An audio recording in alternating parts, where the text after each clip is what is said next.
તો ફાઇનલી આજે વરસાદ આવવાનું સ્ટાર્ટ થઈ ગયું છે અને વરસાદ અત્યારે પણ ચાલુ જ છે અને 2 કલાકથી કન્ટિન્યુ વરસાદ પડેલો છે.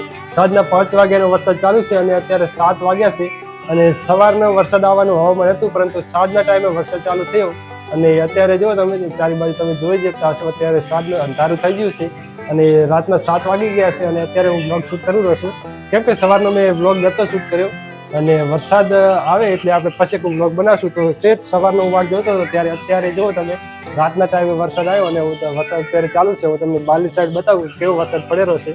તો તમે જો ખેતરોમાં પાણી ભરાઈ ગયા છે અને હું તમને બીજી સાઈડ પણ બતાવું કે બીજી સાઈડ વરસાદ તમને આ સાઈડ પણ તમે જો ત્યાં પણ તમને ખેતરોમાં પાણી દેખાતો જ હશે. તો અત્યારે હવે વાવણી લાયક વરસાદ તો થઈ ગયો છે. હવે જ્યારે આપણે ખેતરોમાં વરાપ આવી જાય એટલે આપણે વાવણી સ્ટાર્ટ કરી દઈશું. આપણે જે અડદની ખેતી કરવાની, અડદ વાવવાના, તે આપણે હવે જ્યારે આપણા ખેતરમાં વરાપ આવી જાય એટલે આપણે વરાપ આવે એટલે એવી જ રીતે આપણે ખેતી સ્ટાર્ટ કરી દઈશું. અને જે આપણે ખેતરોમાં અડદ વાવવાના છે તે આપણે કયું બિયારણ વાવીએ છીએ અને હવે જે બ્લોગ આપણે ઇન્ટરેસ્ટિંગ બ્લોગ આપણે હવે બનાવશું. તો બસ આજના બ્લોગમાં તમને આટલું જ અપડેટ આપું હતું કે હવે આપણે વરસાદ સ્ટાર્ટ થઈ ગયો છે. તો બસ મળી જલ્દી બીજા બ્લોગમાં. તો ત્યાર સુધી આ બ્લોગને લાઈક કરી દેજો, આપણી ચેનલને સબસ્ક્રાઈબ કરી દેજો.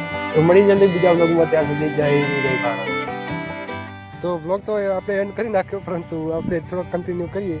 તો અત્યારે જો આપણે કપાસ જે વાવેલો છે તે ખેતરમાં આવ્યો હતો. તો તમે જો કપાસમાં પાણી ભરાઈ ગયું છે તેના સારામાં. તો વરસાદ સારામાં સારો થઈ ગયો છે અને હવે આપણે વાવણી લાયક પણ વરસાદ થઈ જશે. તમે પહેલાં ખેતરમાં જુઓ જે આપણે અડદ વાવવાનો, ત્યાં પણ તમે જુઓ પાણી તમને દેખાતું હશે અને આ ભાગમાં પણ જુઓ તમે પલ્લું લગાવેલું તે ભાગમાં પણ પાણી ભરાઈ ગયું છે. એટલે તેના ઢેકડા પણ હવે ભાગી જશે, કમ્પ્લીટ પલળી ગયા છે. પરંતુ હજી વરસાદ વધારે આવે તો સારું, નથી આપણે જ્યારે હવે વરાપ આવે તેવી રીતે આપણે વાવણી સ્ટાર્ટ કરી દઈશું. જો અત્યારે સાટા તો અત્યારે પણ ચાલુ જ છે, પરંતુ અત્યારે થોડા ઓછા સાટા હતા એટલે હું બહાર નીકળ્યો હતો. આપણે બહાર હું તમને બતાવવા માટે કે આપણે બહાર ખેતરમાં કેટલું પાણી ભરાણું છે. તો જો આ જગ્યાએ પણ જે ખાડા હતા તેમાં પાણી છે અને તમે જો બીજી જગ્યાએ પણ આપણે જે કપાસ ઉપર ત્યાં પણ તમે તેના સારામાં પાણી ભર્યું છે.